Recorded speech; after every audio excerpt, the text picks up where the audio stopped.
Buying a home is one of the biggest financial decisions you will ever make. And when you add six figures of student loan debt into the mix, it gets even more complicated, maybe a little more overwhelming as well. Hi, I am Meagan McGuire, certified financial planner with SLP Wealth. Today, we're going to do another video in our Life Changes series and talk a little bit about a plan on how to plan for buying a house the right way, and when you're managing a student loan balance, a large student loan balance, how to balance it all. We'll cover what to consider before buying, how your student loans might affect the mortgage approval, and how to make sure your home purchase fits into your overall financial plan, not derail it. You can check out our other life changes videos in the playlist linked below in the description. All right, let's set the stage with understanding your financial picture first. Before you even start browsing Zillow or talking to a realtor, you need to take a step back and look at your full financial picture. At SLP Wealth, we work with a lot of high income professionals,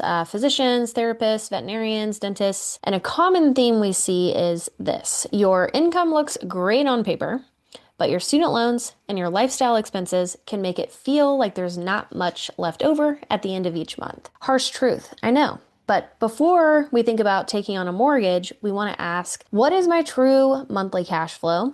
You certainly need to have some awareness around how much do you currently spend. And yes, you may be trading rent for a mortgage payment, but it's not an apples to apples comparison.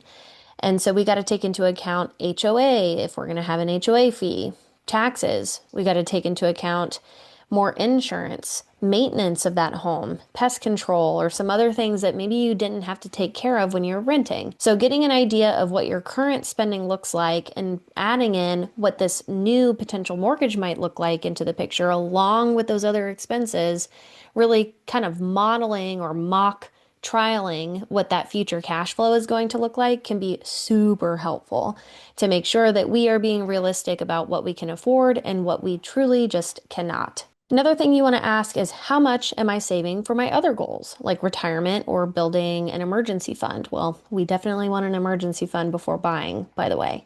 But is this house purchase going to derail maybe an earlier retirement that was one of our other goals? We might want to factor that in when we're taking into account how much house to be purchasing. And another thing to consider is how much flexibility do you have for new expenses like the property taxes, maintenance, or insurance, and just really the unexpected expenses too. That's why I said the emergency fund is really important. You are going to have higher expenses when it comes to having a mortgage in the mix. We just talked about that. But you're also going to have a higher probability of things that you just have to pay out of pocket for that you are not used to, right?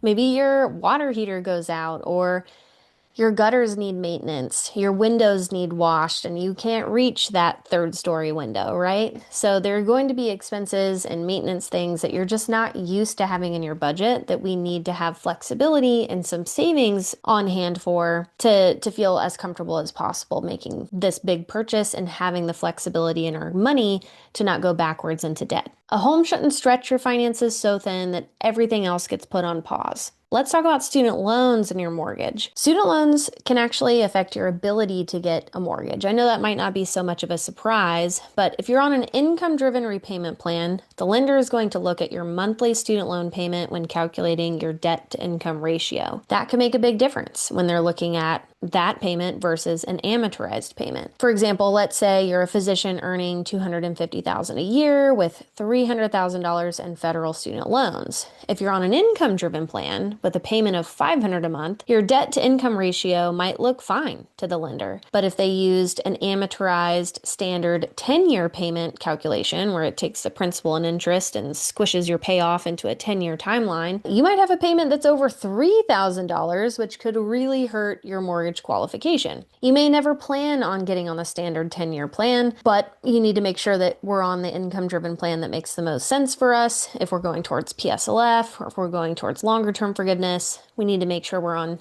the best plan for you. And we also need to make sure we know how the mortgage lender looks at these different student loan payments. Different lenders use different rules, so it's important to work with one that understands how student loans work, especially for professionals using these income-driven repayment plans. And if you're working towards loan forgiveness, whether that's PSLF or the long-term forgiveness, we want to make sure that your mortgage doesn't throw off that plan. We want to stay on track there. All right, so how much home can you actually afford? I know it is tempting to stretch for that dream goal, that dream home, especially after years and years of training and finally earning a really strong income. But one of the biggest mistakes I see is people buying more house than they comfortably can afford. Just because the bank says that you can afford it doesn't mean that you should go and purchase that. For example, let's say a dentist was approved for an $800,000 mortgage, but after we looked at their cash flow, their other goals, they needed to maybe be looking at buying a $600,000 home instead. That choice can help give them some breathing room to max out retirement accounts, save for vacations, stay on track with their student loan plan without feeling house poor when we're comparing the mortgage payments between the $600,000 home and the $800,000 home. The right home is one that supports your long-term goals as well, not one that restricts them or makes all of your financial goals revolve around the house when you had other things that you wanted to do. So the tip here is run the numbers, make sure we know what your spending looks like, have a good understanding of what that new mortgage, new expenses, all of that good stuff is going to look like, feel like in your cash flow, and make a decision from there if we're within our parameter or not. Some other financial planning considerations, there's a few things that we need to think about as part of your home buying plan. It's not as simple as just picking a home on Zillow and you're done. It's a process.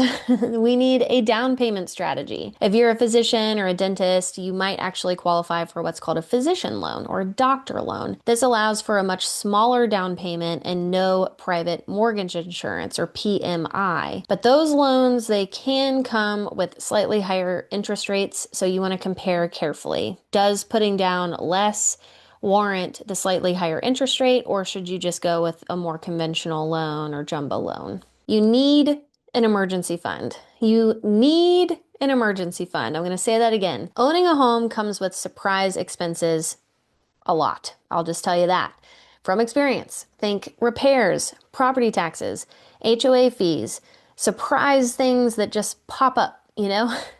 Make sure you have at least 3 to 6 months of expenses, your living expenses, in savings before closing. So you don't want to drain all of your liquid savings to go and purchase the home. We want to have some money on hand for those things that are unexpected and that we can't plan for, other than having cash sitting in an emergency fund to pay for. Retirement savings. I would not advise pausing your retirement contributions just to buy a house. Missing even a few years of investing early on can really set you back significantly in the long run. So I wouldn't necessarily recommend getting laser focused on only putting money towards the down payment fund or the house purchase fund. I would also be putting money away for your long-term goals as well. Something else you might want to consider is job stability. If you are earlier in your career or you're considering a new role, think about whether you might relocate in the next few years. Buying a home is more worthwhile if you plan to stay for at least 5 to 7 years or more. Why? Well, there are closing costs that come into the picture when it comes to purchasing a home that are just sunk costs. They don't go into your equity. And what happens if the market is a little sideways or down when it comes to trying to sell your home? What if you can't sell it for more than what your loan is on the home? That's a bad situation to be in because you have to come out of pocket to leave your home to relocate if that's what's happening. So buying a home, it's a big decision. It should be a semi-permanent decision as well, where you plan on staying here for at least 5 to 7 years or more to not have to pay to get out of that agreement and sell the home in the future.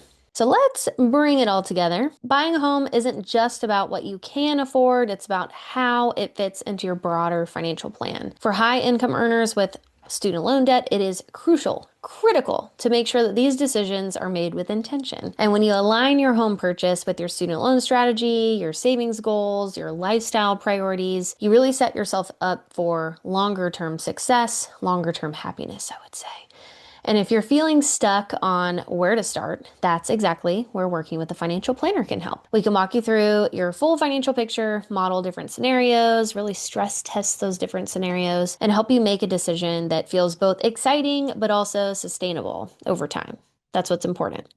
If you found this helpful, make sure to subscribe to our channel for more financial planning tips. Thanks for hanging out with me, and I will catch you on the next one.